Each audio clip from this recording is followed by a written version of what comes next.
my childhood, things like my dad was saying, if you can afford to go out to dinner or on Saturday night, you can afford to give to the parish on Sunday morning. That was one of his favorite things. Ken and Mary's history with Catholic Charities goes back so far. Honestly, our electronic records don't even show it. They've been involved for well over 30 years, and St. Joe's has been a big part of that. I was driving over to do some business at the bank, and I happened to drive behind on 47 and saw these large brick buildings, and I drove around and I saw it was St. Joseph's Home for Children. St. Joe's is really a safety net for the community for kids who are either experiencing abuse and neglect or have significant mental health needs. The kids that we see at St. Joe's typically are kids who have experienced significant trauma in their life, have a hard time trusting, have a hard time putting words to their history.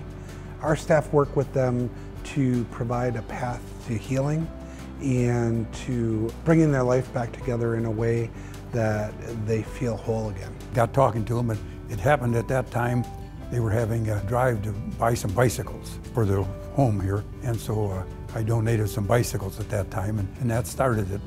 And through the years, St. Joseph's Home has been kind of a favorite of ours. It touches my heart that the children have a safe place to come when there's trouble in their family or in their home. They feel comfortable here, I'm sure. It's another home for them.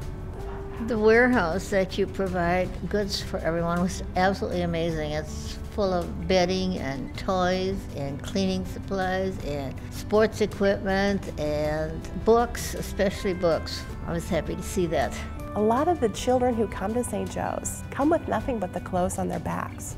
So to have something like even a clock radio for your room that's just yours is truly a godsend. I was surprised that there was a connection between St. Joseph's Home for Children and Catholic Charities. I don't think that I realized the breadth of Catholic Charities across different things.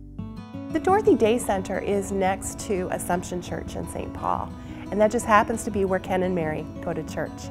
Being that we're so close to it, we get to see so many people that are in need, that are sleeping out on the grass and hungry, and it was so great to see that they're being cared for. They see a problem, they hear of a problem, and they want to get involved. And this started from when we were young kids. I think you could say that they set the foundation, and we're trying to build on that foundation. It's really touched us, and I know it's touched the people that they're giving to. Oftentimes our kids get messages from the community that they're broken, that they're unwanted, that they're a problem.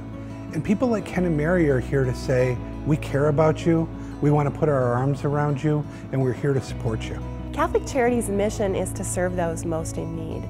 And the children at St. Joseph's Home for Children, the homeless men and women at the Dorothy Day Center, those are truly the people that are most in need. And Ken and Mary see that.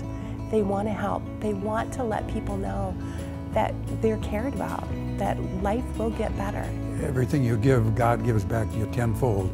And I firmly believe that I've been blessed, our family's been blessed, and that isn't the reason I give them, but everything I give, I've been given back by God so many times over. Catholic Church is doing so many things that are so good for society in general. I think it's just important that we support them very wholeheartedly.